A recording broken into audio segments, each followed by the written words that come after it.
Bom dia a quem está assistindo na internet e também aos que estão aqui presentes hoje. Nós tivemos 4 palestras, hoje é a última, é a quinta, é a derradeira, e a gente vai trabalhar hoje uma temática bastante interessante.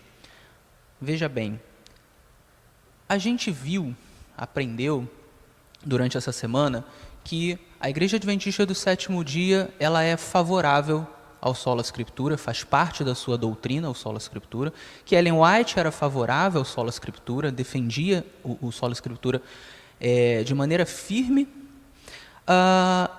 e a gente aprendeu que há regras para você interpretar Ellen White corretamente, que quando você não usa essas regras, você tem distorções, mas quando você usa essas regras, você consegue entender e conciliar o princípio do Sola Scriptura com a ideia da continuidade dos dons, né?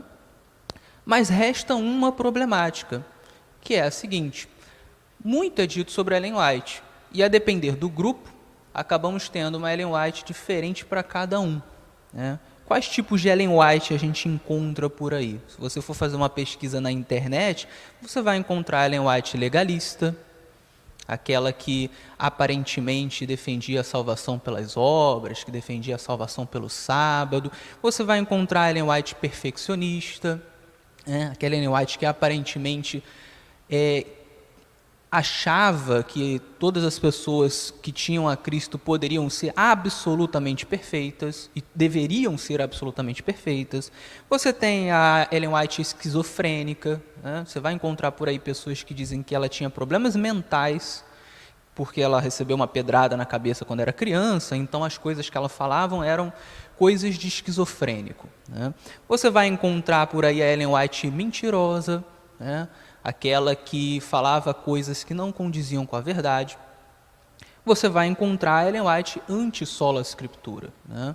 Aquela Ellen White que se colocava como se fosse uma Bíblia, uma segunda Bíblia, uma Bíblia 2.0, que aliás foi o tema da primeira palestra que a gente trabalhou nessa semana. Qual dessas Ellen White é a verdadeira? São muitas Ellen White, são muitas versões de Ellen White. Qual dessas versões a gente pode confiar? A gente pode dizer, essa aqui faz jus ao que realmente foi a Ellen White histórica, a Ellen White que viveu mesmo lá no século XVIII, no século XIX e início do século XX. Então, para resolver essa questão, ou começar a resolver essa questão, a gente precisa entender que não é só a Bíblia que precisa ser interpretada. Eu falei um pouquinho disso na primeira palestra, eu falei um pouquinho disso na segunda palestra, eu vim falando, dando pinceladas sobre isso. As pessoas entendem que a Bíblia precisa ser interpretada. As pessoas entendem que livros acadêmicos precisam ser interpretados. Mas muitas vezes as pessoas esquecem que Ellen White também precisa ser interpretada.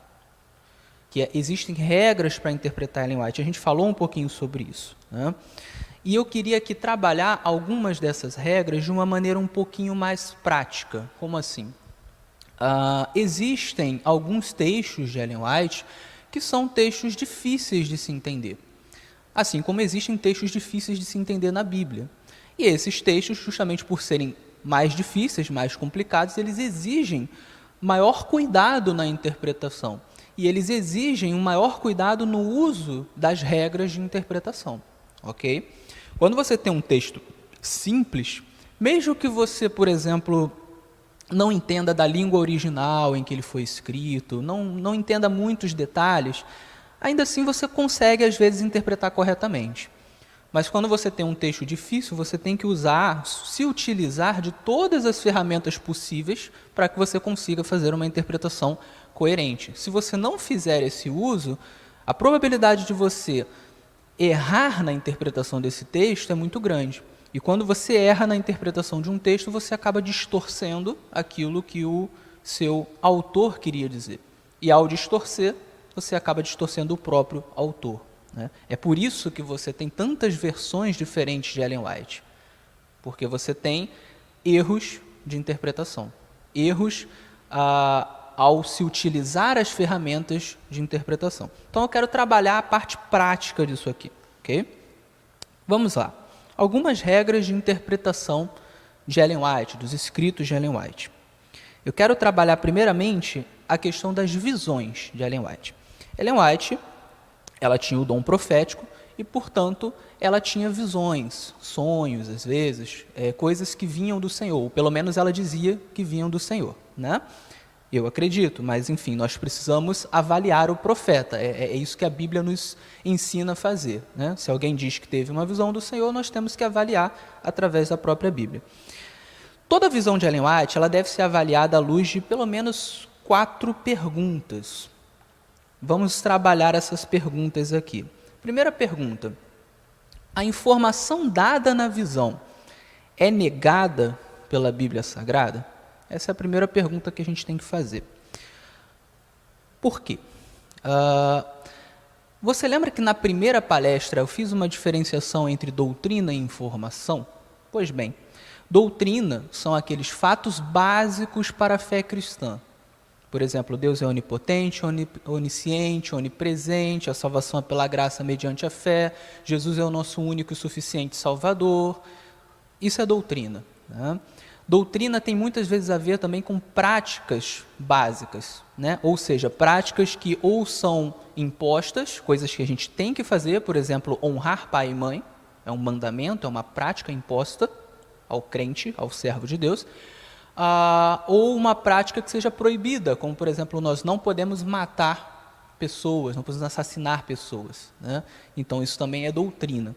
Então, a gente está falando sobre, doutrina são crenças básicas para o cristianismo, doutrinas são práticas básicas para o cristianismo, são regras, ok? Só que existem as informações. Informação é uma coisa diferente. Eu dei o exemplo na primeira ou na segunda palestra, se eu não me engano, de você achar um achado arqueológico que diz como que viviam os asiáticos de determinada parte do mundo há 3.000 anos atrás. Isso é uma informação, no caso, uma informação histórica. Ela não é uma informação doutrinária. Então, essa informação, ela não necessariamente precisa constar na Bíblia. Eu dei o exemplo também de Pedro Álvares Cabral. Nós cremos que Pedro Álvares Cabral descobriu o Brasil, mas essa informação você não vai encontrar na Bíblia. Ela é uma informação histórica. Há problema nisso? Não, porque crer ou não que Pedro Álvares Cabral descobriu o Brasil não vai mudar em nada a nossa fé, a nossa prática básica. Isso é verdade, inclusive, em informações históricas relacionadas a personagens bíblicos. Eu não me lembro se eu falei sobre isso em algum ponto da minha palestra, mas eu posso comentar aqui. A maioria dos cristãos crê, através de tradições históricas, que Paulo foi decapitado. Mas isso não está na Bíblia Sagrada. Não é uma informação histórica que consta na Bíblia Sagrada. Ela consta apenas na tradição histórica. Mas a maioria dos cristãos crê, incluindo os adventistas. A gente poderia citar também a tradição histórica de que Pedro foi crucificado de cabeça para baixo. Isso também não está na Bíblia, mas é algo que a maioria dos cristãos crê. Ou, por exemplo, a autoria de alguns dos evangelhos, né? Você não encontra no Evangelho de Mateus alguma passagem dizendo Mateus escreveu esse evangelho. Essa é uma informação que a gente sabe pela história, não pela própria Bíblia. Marcos também, você não encontra uma passagem de Marcos em que se diz Marcos escreveu o evangelho, esse evangelho. Então, há muitas informações que a gente crê, históricas, ou geográficas, ou mesmo científicas, que não constam na Bíblia Sagrada. Então, o sola scriptura, como eu disse na primeira palestra, ele não é crer em... só se pode crer em tudo que está na Bíblia. Aliás, tudo que a gente pode crer é o que está na Bíblia. Na verdade, doutrinas precisam fluir da Bíblia. Informações históricas, geográficas, não necessariamente, né? Então, a primeira coisa que a gente precisa avaliar aqui em uma visão é a informação dada na visão. Ela é negada pela Bíblia? Se eu tenho uma informação e não uma doutrina, ela pode não estar na Bíblia, mas ela não pode negar a Bíblia, certo? Então, por exemplo, se eu tenho uma visão onde eu digo que assim, olha, na verdade, Jesus, ele não tinha 12 discípulos, ele tinha 10. Essa informação está negando algo que está escrito na Bíblia, porque a Bíblia diz que são 12 discípulos, e diz em vários lugares. Então, eu não posso ter uma visão que nega essa verdade bíblica. Agora, eu poderia, por exemplo, ter uma visão do Senhor falando sobre alguma coisa que aconteceu com algum discípulo no passado. Contanto que não negue a Bíblia, não há um problema ali. E contanto que também não se crie uma doutrina em cima disso. Então, essa é a primeira coisa que a gente precisa perguntar quando a gente vê uma descrição de uma visão de Ellen White. A informação dada, ela é negada pela Bíblia? Se não é negada, e se é só uma informação, não uma doutrina, não há um problema. Eu vou dar exemplos em relação a isso. Mas vamos para a segunda. A informação dada na visão, ela tem natureza doutrinária?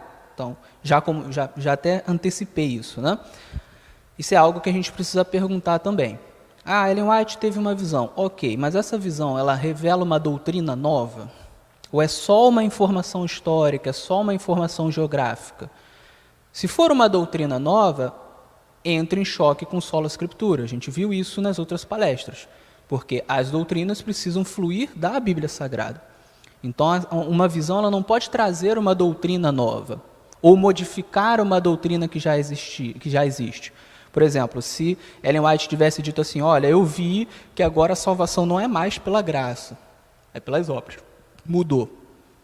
Ela está criando uma doutrina nova, ou modificando uma doutrina que já existia. Então, nesse caso, está errado. Se esse fosse o caso, se ela fizesse isso, ela não seria uma verdadeira profetisa, porque estaria quebrando o princípio bíblico protestante do sola escritura. Agora, se ela viu alguma coisa que não forma uma doutrina, que é apenas uma informação histórica, geográfica, e que não é negada pela Bíblia, como a gente viu na primeira pergunta, então não há nenhum problema nisso. Ok? Vamos para a terceira pergunta. A informação dada na visão altera alguma doutrina bíblica? Então, mais uma vez, eu me antecipei, né? Se altera, é um problema para o sola escritura. Se não altera, também não tem problema nenhum. Sim. Obrigado. E a quarta é a seguinte: a informação dada na visão, ela é possível? Alguém poderia ter uma visão de algo que, sei lá, que é algo totalmente impossível à luz da Bíblia, ou totalmente impossível à luz da lógica, né? Mas se ela é uma informação possível, ela pode ser verdade. Eu vou dar alguns exemplos de visões que Ellen White teve para que a gente consiga aplicar essas perguntas. E aí as coisas vão ficar mais claras na cabeça de quem está assistindo. Tá? Tem uma visão que Ellen White teve, que é muito criticada por quem não acredita no dom profético de Ellen White, em que ela foi levada em visão, né, a alguns mundos não caídos. Né? Ou seja, segundo essa visão, Deus não teria criado apenas o planeta Terra. Ele teria criado outros planetas nesse vasto universo com habitantes. Né? Só que esses outros planetas, eles não contaram com pessoas que caíram, né? Que caíram em pecado. Só o planeta Terra teria caído em pecado. Então, nessa visão, ela vai em alguns desses planetas, e em um desses planetas ela encontra Enoque. Segundo a Bíblia, né, como vocês devem saber, Enoque foi um dos pouquíssimos homens que não morreu, não passou pela morte. Você vê isso lá em Gênesis e você vai ver isso lá em Hebreus. Enoque, ele foi trasladado sem ver a morte. Então, todos os cristãos, não só os adventistas, acreditam que Enoque ele está vivo em algum lugar do universo. Né? Muito provavelmente no céu, no que a gente conhece como céu. Okay? Então, Ellen White teve essa visão.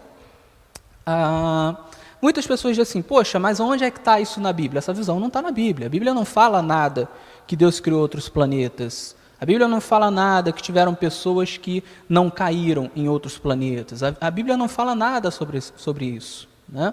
É uma visão que não está na Bíblia. Ok, mas aí vamos aplicar as perguntas que eu coloquei ainda há pouco. né? Então, a primeira pergunta é, a informação dada na visão, ela é negada pela Bíblia Sagrada? Veja bem, a Bíblia não diz que Deus criou outros planetas com vida, mas também não diz que não criou. Percebe? Ela não diz nem que criou e nem que não criou. Então, a princípio, qual seria a passagem bíblica que nega que Deus poderia ter criado vidas em outros planetas? Nenhuma. Não há essa passagem. E pelo princípio do sola scriptura, a gente não pode fazer a Bíblia afirmar aquilo que ela não afirma. Então, se a Bíblia não diz Deus não criou outros planetas com outras pessoas, então a gente não pode criar uma doutrina em cima disso e dizer, olha, não pode ter. A Bíblia não diz. Se a Bíblia não diz, pode ter, como pode não ter. Ok? Segunda pergunta que eu fiz, né? A informação dada na visão, ela tem natureza doutrinária? Bom, vamos pensar. O que muda na fé cristã e na prática cristã se Deus tiver criado no seu vasto universo outros planetas com seres que não caíram? O que muda para a gente? Nada. A salvação continua sendo pela graça mediante a fé, Deus continua sendo onipotente, onipresente, onisciente. Não muda nada. Absolutamente nada. Continua sendo errado matar, roubar, continua sendo certo honrar pai e mãe. Não tem absolutamente nada em termos de doutrina que é modificado. Então, a visão não tem natureza doutrinária. Ela é uma visão de caráter informacional. Ela não gera doutrina, certo?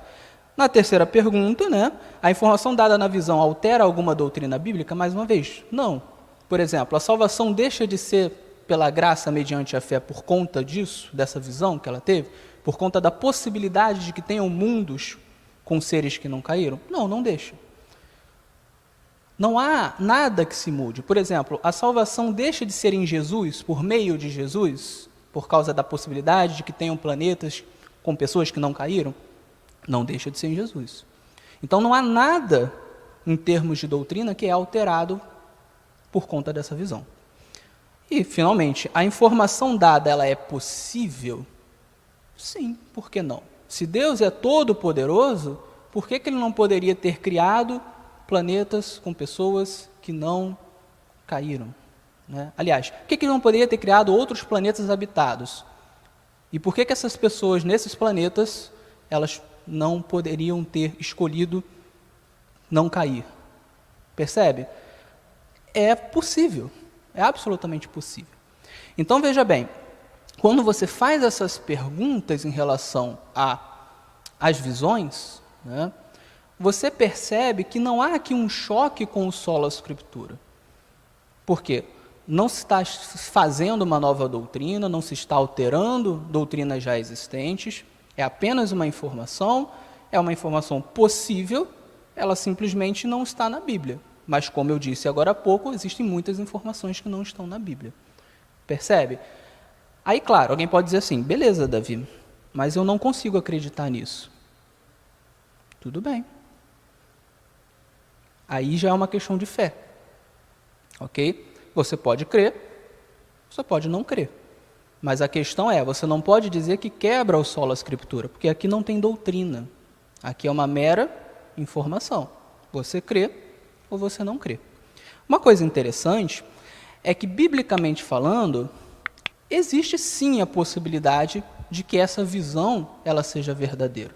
Por exemplo, lá em Jó, capítulo 1 e capítulo 2, é dito que Satanás, ele compareceu no céu em uma reunião. E aí diz que nessa reunião compareceram os filhos de Deus. Quem são esses filhos de Deus? A Bíblia não fala quem são, mas existem algumas possibilidades. Alguns trabalham com a possibilidade de que esses filhos de Deus são anjos, certo? Mas existe a possibilidade de que esses filhos de Deus fossem representantes de mundos não caídos, fossem seres de mundos não caídos. E por que o diabo teria ido lá? Porque ele era, ou pelo menos se sentia, o representante da terra. Afinal, Adão caiu e pecou. A raça caiu e pecou. Então o diabo se sentia o representante da terra. Então existe a possibilidade interpretativa de que esses filhos de Deus fossem pessoas de outros planetas, pessoas de planetas não caídos, nesse vasto universo. É uma possibilidade, né? Então, o que eu quero dizer aqui é, você não é obrigado a crer nisso, mas você precisa ser honesto. Você não pode dizer que é impossível, você não pode dizer que é doutrinário, e, portanto, você não pode dizer que choca contra o sola scriptura. Só para terminar esse ponto, a gente viu na Bíblia que existem profetas extracanônicos. Alguns desses profetas escreveram livros. Por exemplo, Natã, ele foi um profeta que escreveu o livro das visões de Natã. Esse livro a gente não conhece, a gente não sabe o que tem nesse livro. A gente não conhece quais foram as visões que ele teve, o que foi que ele viu. A gente não sabe, esse livro se perdeu no tempo. O que a gente sabe é que esse livro não entrou na Bíblia, ele é um livro extracanônico. Mas Natã era um profeta, portanto, esse livro ele era inspirado. Percebe? Suponhamos que hoje a gente encontrasse o livro de Natã, das visões de Natã, e a gente começasse a ver naquelas visões de Natã um monte de coisa, de informações que não estão na Bíblia. O que a gente deveria fazer? Não, esse livro aqui é uma mentira, porque as informações não estão na Bíblia. Não faz sentido. O que a gente deveria fazer é concordar. Natã era profeta, ele teve visões, se ele era um profeta verdadeiro, as visões eram verdadeiras. Se ele trouxe informações que não estavam na Bíblia, isso não muda nada, continuam sendo verdadeiras. Ele não estava criando doutrina. Percebe? Então a gente poderia achar hoje os livros de Natã, a gente poderia achar hoje os livros de Ido, a gente poderia achar hoje os livros de muitos profetas extracanônicos. E eles teriam visões de coisas que não entraram na Bíblia. Só por causa disso é mentira? Não. O problema para o sola scriptura é quando você tem doutrina feita a partir de coisas que não estão na Bíblia. Mas no caso das visões dos profetas extracanônicos, você não tinha doutrina, você tinha apenas informações. E esse é o caso dessa visão de Ellen White. Você tem uma informação, e não é uma informação para salvação. Se você não crer que existem outros planetas que Deus criou, com pessoas, isso não vai afetar a sua salvação, porque a salvação é pela graça mediante a fé em Jesus Cristo. Então você não tem aqui uma doutrina, você tem apenas uma informação. Assim como crer ou não que Paulo foi decapitado, que é uma informação, não vai afetar em nada a sua fé, a sua prática, a sua salvação. Percebe? E alguém poderia dizer assim, tá, Davi, mas realmente é possível, à luz do sola scriptura, um profeta extracanônico trazer informações assim do passado, que não estejam na Bíblia, mesmo que seja só informação, que não seja doutrina? É possível isso? Bom, usando o princípio do sola scriptura, não há nenhuma passagem bíblica que diga que não pode. Percebe? Você não encontra uma passagem bíblica que diz assim, um profeta extracanônico, ele não pode trazer informações do passado que não estejam na Bíblia. Não existe essa passagem. Então é uma imposição que muitas vezes se cria para tentar negar que Ellen White foi uma profetisa, mas essa imposição ela não flui da Bíblia. Não existe essa passagem na Bíblia. Não existe essa proibição. Deus é Deus. Se Ele quer dar informações do futuro ou do passado para um profeta extracanônico, Ele pode dar informações.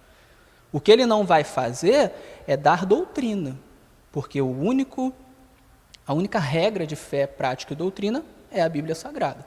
Então isso Deus não vai fazer. Mas informação, não há nada na Bíblia que proíba. Então um profeta extracanônico pode dar informações de coisas do passado, pode dar informações de coisas do futuro, não há nada na Bíblia que proíba isso. Ok? Então vamos avançar. Eu falei das visões, né? Vamos falar agora dos conselhos, né? Como avaliar os conselhos de Ellen White? Todo conselho de Ellen White deve ser avaliado à luz de pelo menos 4 princípios também. Primeiro princípio, sola scriptura. Eu falei um pouquinho disso durante a semana. Se você lê um conselho de Ellen White e ele te parece estar criando uma nova doutrina, uma doutrina que você não consegue achar na Bíblia, então tem alguma coisa errada. Porque Ellen White defendia o princípio do sola scriptura. Então Ellen White não poderia estar criando nova doutrina.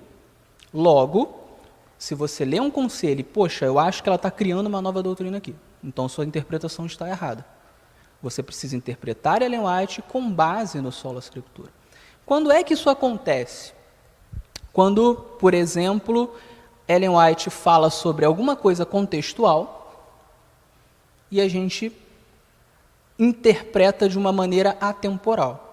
Eu dei o exemplo, em uma das palestras, da questão das bicicletas. Em algum momento do seu ministério, Ellen White disse, olha, não comprem bicicletas.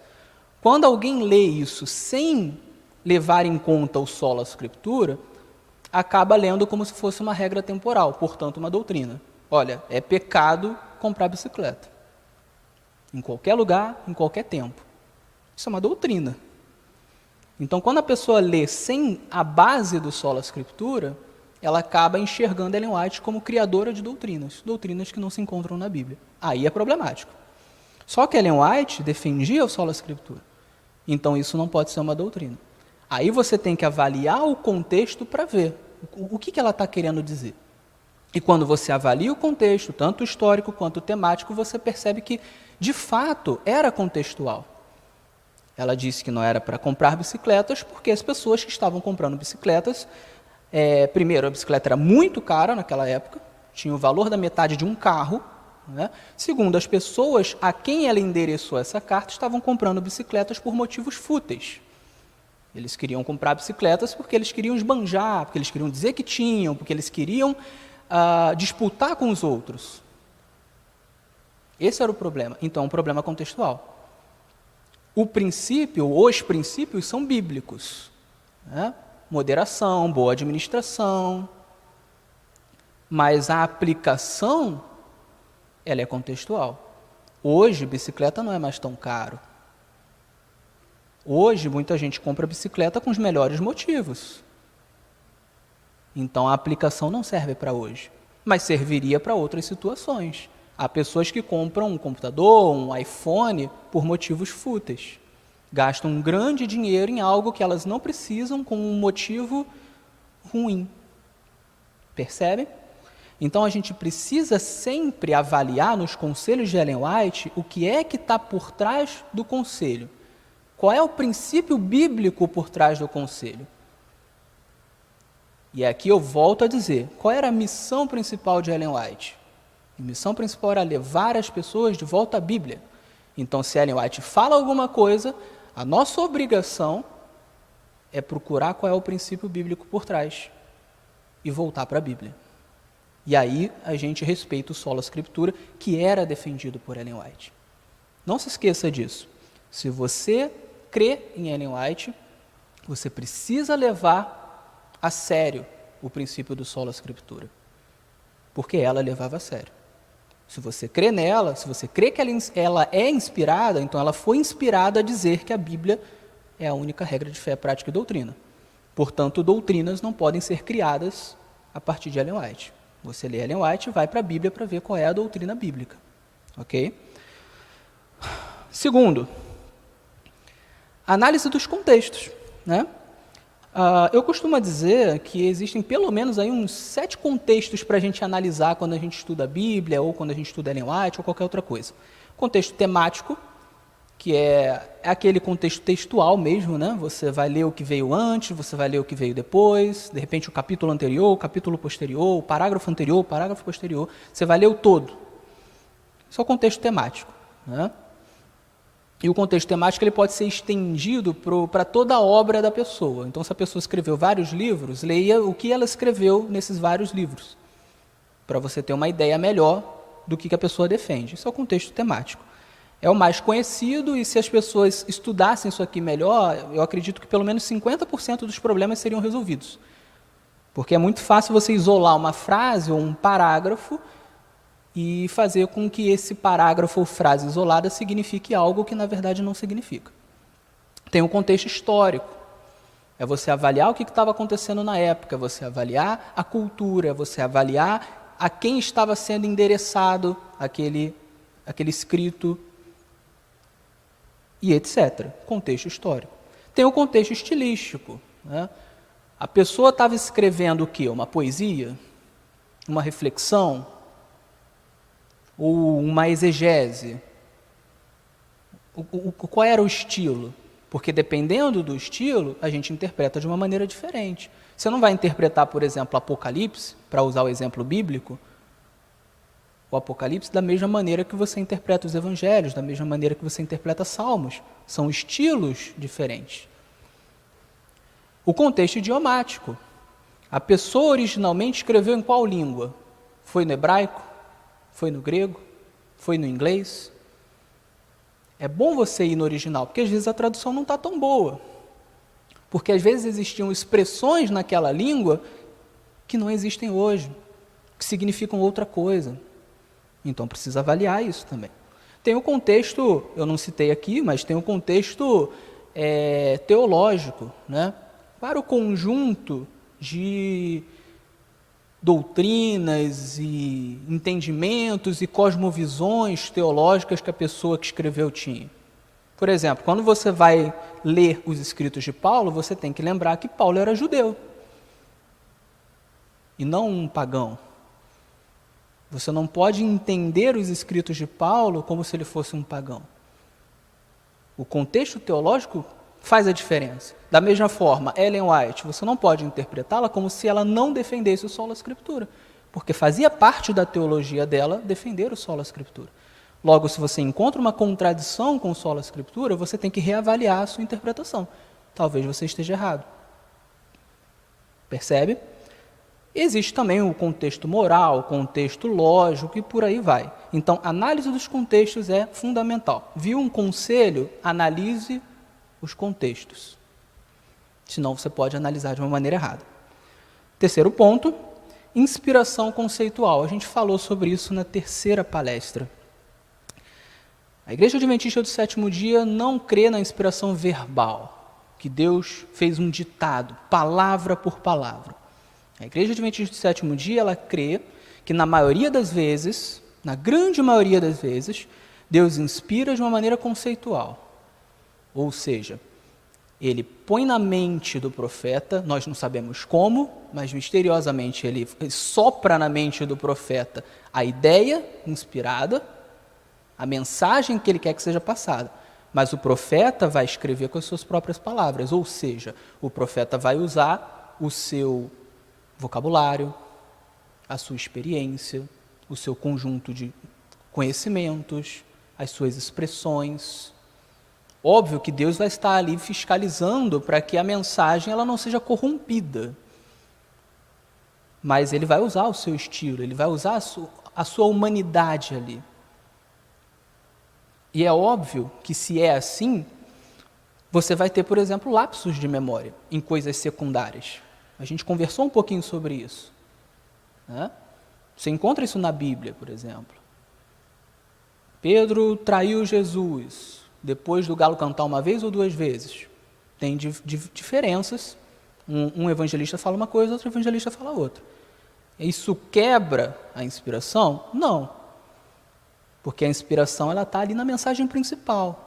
Deus permite esses pequenos lapsos de memória. Deus permite, por exemplo, que um autor ele se expresse de uma maneira diferente da outra. Às vezes você tem um autor que, por exemplo, é mais genioso, vai se expressar de uma maneira mais agressiva. Já você tem um outro que, às vezes, ele é um autor que se expressa de uma maneira mais tranquila. É do autor. Pedro vai dizer, por exemplo, sobre Paulo, que Paulo escrevia de uma maneira difícil. Era o estilo de Paulo. Pedro já escrevia de uma maneira mais fácil. Então, às vezes acontece do autor, mesmo inspirado, ele não escrever da melhor maneira que ele poderia escrever. Até por causa disso, Ellen White algumas vezes revisou os seus livros, para melhorar a linguagem, por exemplo. Ou seja, ela era uma profetisa, mas ela dizia assim, poxa, essa linguagem aqui não é a melhor, dá para ficar melhor. E ela ia lá e revisava, atualizava seu próprio livro. O Grande Conflito foi atualizado, por exemplo.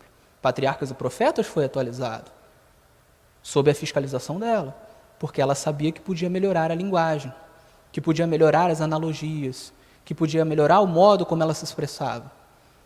Se ela podia melhorar, isso significa que nem sempre o profeta vai se expressar da melhor maneira possível. Ele vai se expressar dentro daquilo que é a humanidade dele. A mensagem, o âmago da mensagem não é corrompido. Está lá. Mas às vezes acontece. Se você ler, por exemplo, os salmos imprecatórios, né, você vai ver ali muita violência em termos de linguagem. Talvez um outro autor escrevesse de uma maneira diferente. Se você quer entender um pouquinho mais sobre isso, você pode ler alguns livros interessantes, como o Crenças Populares, do Samuel Bacchiocchi. É um teólogo adventista muito renomado. Você pode ler também os livros do Frank Hazel, do Gerhard Pfandel, que falam sobre a interpretação da Bíblia e que também vão falar sobre essa ideia de inspiração conceitual. Por que isso precisa ser considerado? Porque às vezes a gente pode ver nos escritos de Ellen White algumas coisas que foram escritas talvez com uma linguagem um pouco exagerada, talvez com uma linguagem em algum aspecto mais secundário um pouco imprecisa. Alguma imprecisão histórica, alguma pequena imprecisão geográfica, nada que vá mudar o âmago da mensagem. O âmago da mensagem está lá, é aquilo. Mas às vezes a gente pode encontrar alguma coisa, alguma linguagem, que não seja a linguagem que nós usaríamos, por exemplo. Às vezes alguns conselhos onde ela parece muito rígida. É por causa da humanidade, né? Às vezes, por conta da pressão, por conta do momento, por conta do que estava acontecendo, ela julgou que era melhor fazer uma linguagem bem rígida. Mas que em outros contextos aquilo ali se torna estranho para a gente, se torna difícil, por exemplo. É só você pegar a linguagem do Antigo Testamento, por exemplo. É uma linguagem difícil para nós hoje, porque foram humanos que escreveram. Pessoas de hoje em dia escreveriam de maneira diferente, percebe? Então essas coisas precisam ser consideradas. Às vezes algum conselho parece muito rígido, escrito de uma maneira difícil, e a gente tem que considerar, a inspiração é conceitual. Então, você não vai focar naquilo que você acredita que é uma imperfeição no texto. Você vai focar no âmago do texto. E é por isso que é importante você voltar para a Bíblia para ver qual é o princípio que ela usou. Quarto, uso homilético ou retórico. A gente já está terminando. Ellen White, muitas pessoas enxergam Ellen White como alguém que tudo que escrevia estava fazendo uma exegese, né? Ou seja, uma interpretação sistemática, ampla, profunda, e que esgotava o texto, verso por verso. Mas isso não é verdade. Ellen White escreveu muita coisa, mas ela raramente fazia uma análise exegética do texto.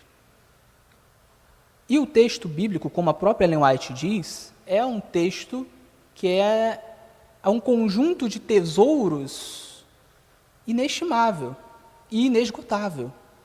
Você pode estudar a Bíblia a vida inteira e você sempre vai encontrar coisa nova. E você sempre vai conseguir puxar mais coisa dali. Ela falava isso. Por isso ela dizia que não havia nenhum livro melhor para estudar e fazer a gente ficar inteligente do que a Bíblia Sagrada, por causa dessa característica, né? Pois bem, se o livro bíblico, né, o livro, né, ele tem essa característica de tesouros inesgotáveis, então nem a própria Ellen White poderia esgotar esses tesouros. Então o fato dela ter escrito sobre determinadas passagens bíblicas não significa que ela esgotou o sentido do texto. Ela fez uma abordagem do texto. Mas muito mais coisa pode ser retirada dali. Percebem? Isso a Igreja Adventista concorda há bastante tempo, né? Uma das suas declarações nos anos 80, né, declaração da Igreja Adventista, eu não trouxe aqui, mas tem no meu livro, ela fala: nós não acreditamos que Ellen White esgota a interpretação do texto das Escrituras. Porque ninguém consegue esgotar as Escrituras. O fato dela comentar sobre a Bíblia não significa que ela esgota. Portanto, é um erro você olhá-la como se fosse uma exegeta que sempre faz exegese da Bíblia e que esgota o sentido da Bíblia. Não é verdade. Geralmente, Ellen White fazia um uso da Bíblia que é chamado de uso homilético ou uso retórico, né? Ou seja, ela tirava lições da Bíblia, geralmente lições práticas, e ao falar sobre essas lições, muitas vezes ela ia usar várias passagens bíblicas, fraseados bíblicos, em que ela não estava interessada em fazer uma exegese, mas simplesmente em passar uma mensagem com o fraseado bíblico. Eu dei 2 exemplos durante as palestras, né? Ela usava João 5:39, por exemplo, de maneiras diferentes, dependendo do que ela estava escrevendo. Então, às vezes, ela usou João 5:39 como se fosse uma imposição. Examinem as Escrituras. Em outras vezes, ela usou João 5:39 como se fosse apenas uma descrição. Vocês examinam as Escrituras por causa disso e disso e disso. Ela não estava interessada ali em fazer exegese do texto, em dizer qual que era a versão correta. Ela simplesmente estava escrevendo, tirando uma lição prática sobre a importância de você examinar as Escrituras, e ela usou um texto bíblico. Percebe? Ela muitas vezes usava a Bíblia de maneira homilética, retórica. Não é um erro, era o estilo dela. Como eu falei, os autores têm estilos diferentes, e Ellen White também tinha o seu. Entender isso é importante para você interpretar Ellen White. Essas perguntas aqui, elas podem ser usadas para qualquer conselho. Por exemplo, Ellen White, em alguns escritos, ela falou contra a leitura de ficção e de romance. E muitas pessoas vão entender, então isso aqui é atemporal. É errado ler ficção e romance. Só que a gente precisa analisar os contextos, a gente precisa entender a questão do sola scriptura, enfim, as coisas que eu falei aqui, né? A questão da expressão conceitual, do uso e etc. Vamos pegar só a questão do contexto, por exemplo, né? Sobre romance, por exemplo, ela aponta um problema que existia na sua época. Muitas meninas, elas ficavam lendo romances o dia inteiro. Meninas novas de 11, 12, 13, 14, 15, 16 anos. Ficavam lendo romances o dia inteiro. E aí, por ficarem lendo romances o dia inteiro, elas se tornavam pessoas muito fantasiosas, pessoas que tinham uma visão do casamento extremamente romântica, né? Um conto de fadas, e que deixavam de fazer os seus afazeres em casa, porque estavam sempre lendo romances e não queriam mais fazer as coisas de casa. Então, ela narra esses problemas. Davi, isso não acontece hoje. É verdade, mas a gente tem que voltar para o contexto histórico. Hoje a gente tem televisão, rádio, internet. Olha quantas coisas a gente tem. A gente quer ir num lugar longe, a gente pega um carro, chega rapidinho. Mas como é que funcionava naquela época? Não tinha televisão, não tinha rádio, não tinha internet. Chegar nos lugares era difícil. Então, qual era a diversão de muitos jovens? Ler. E o que os jovens geralmente liam? Geralmente coisas mundanas. Então, percebe que o contexto era diferente? Você tinha um tipo de vício naquela época que hoje provavelmente não existe mais em nenhum lugar. E era um tipo de vício que estava causando uma tendência ruim. Então, ela aconselha, não leia, vai ler outra coisa, vai ler Bíblia. Percebe? Agora, significa que você tem que aplicar isso a qualquer contexto? Não necessariamente. Você precisa analisar para ter bom senso. Certa feita, a igreja de determinado local, não me lembro agora o nome, estava discutindo uma questão muito curiosa. Ellen White tinha aconselhado em um dos seus livros que as crianças pequenas, elas deveriam ser criadas, cuidadas, educadas pelos pais. E que só deveriam ir para a escola depois que tivessem uns 10 anos de idade. É um conselho dela em um livro. E é um bom conselho, né? Porque a criança ela forma o seu caráter nos primeiros anos de idade. Então, se você deixa essa criança enfurnada na escola desde, 2 anos de idade, provavelmente ela vai aprender, ela vai formar o seu caráter a partir da escola, do que ensinarem na escola, e não dos pais. Só que os irmãos de determinado lugar, eles tinham feito uma escola, né? E essa escola, ela só aceitava crianças a partir de 10 anos de idade. Então, as crianças que não tinham essa idade, pessoal com 9, 8, 7, 6 anos de idade, elas ficavam soltas por aí. Os pais tinham os seus afazeres e deixavam as crianças soltas. Então, as crianças ficavam brincando com as outras crianças da comunidade o dia inteiro, e às vezes com crianças que os pais não conheciam, e ficavam soltas por aí. Então isso começou a criar um problema, porque algumas pessoas falaram, olha, essas crianças não estão recebendo educação, porque elas estão soltas, os pais não cuidam. Não seria melhor criar uma escola para elas também? E aí começou uma discussão entre esses irmãos. Porque uns diziam assim, olha, não podemos criar escola para essas crianças com menos de 10 anos de idade, porque Ellen White falou que não pode. E outros ficaram assim, não, mas olha só, essas crianças estão soltas, a gente precisa fazer alguma coisa com elas. E aí essa discussão resolveram chamar Ellen White lá, porque o terreno da escola e o terreno da igreja pertencia a Ellen White. Então falaram, vamos chamar Ellen White.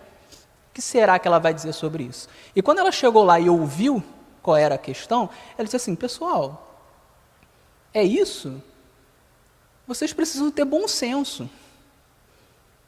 E aí ela diz uma frase sensacional, que está no meu livro também, vocês podem ler. Ela diz assim, as circunstâncias, elas mudam a relação das coisas. E aí ela começa a explicar, quando eu dei o conselho de que as crianças não deveriam ser postas na escola antes de 10 anos de idade, eu dei esse conselho porque, primeiro, no meu contexto, não tinha escola cristã, não tinha escola adventista. Então, essas crianças iam para uma escola mundana, onde iam aprender coisas mundanas. Esse é o primeiro ponto. Segundo ponto, não havia um contexto, na época em que eu dei esse conselho, em que as crianças estavam largadas por aí. E aí ela diz, é óbvio que é melhor que as crianças estejam com seus pais até os 10 anos de idade. Mas entre elas estarem com seus pais, elas estarem na escola e estarem largadas, é melhor elas estarem na escola. Ainda mais se for uma escola cristã. Percebe? E aí ela disse assim, Deus quer que vocês raciocinem, Deus quer que vocês tenham bom senso. Essa lição de Ellen White é maravilhosa. Você não pode ler os escritos dela como se nada mudasse nunca. Você precisa achar o princípio por trás daquilo.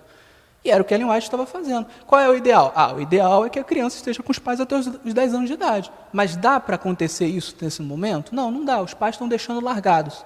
Então é melhor deixar na escola. Percebe? Isso é um exemplo que a gente pega. Existem vários outros exemplos. Para a gente ir finalizando, é óbvio que isso gera um medo em alguns adventistas. Porque alguns adventistas podem pensar assim, ok, Davi, eu entendi que tem coisas que são contextuais. Mas não há um risco de, ao trabalhar dessa forma, você abrir margem para que todo mundo ache que tudo que Ellen White falou foi contextual? E aí você cria margem para o relativismo, onde agora você pode fazer tudo. Perigo sempre há. Né?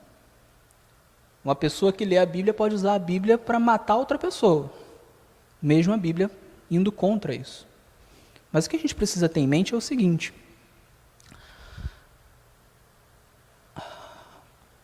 a Bíblia e qualquer outro escrito tem regras de interpretação. Então é possível você saber o que é contextual e o que não é.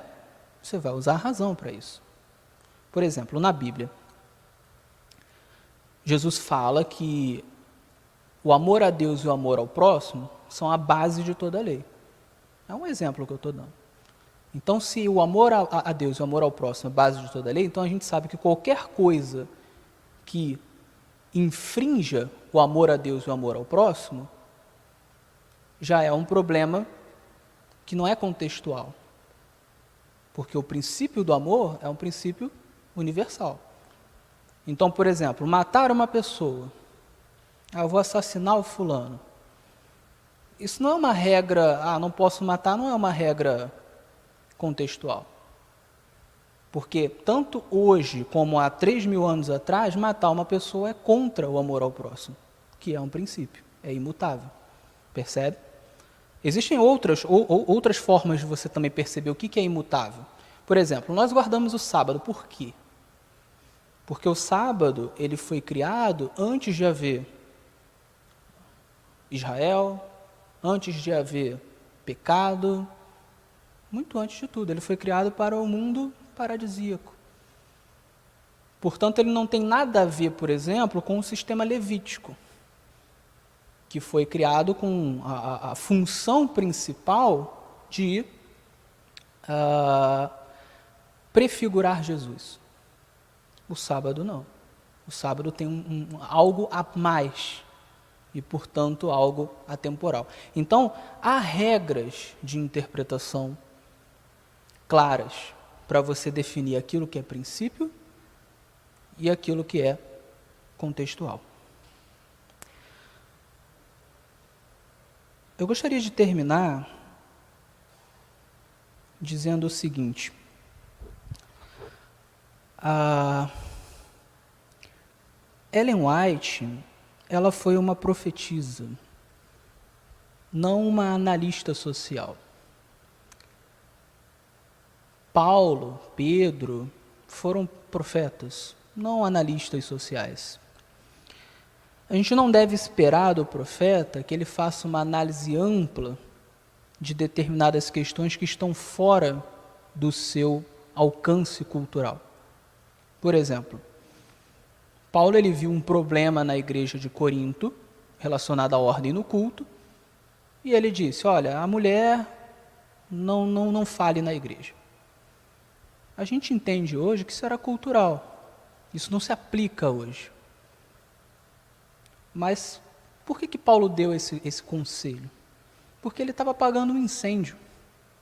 Deus não levantou Paulo para fazer uma ampla análise e dizer o seguinte, olha gente, eu vou dar um conselho aqui, mas pode ser que daqui a um tempo, em outro lugar, isso mude, e aí o conselho seja outro, e...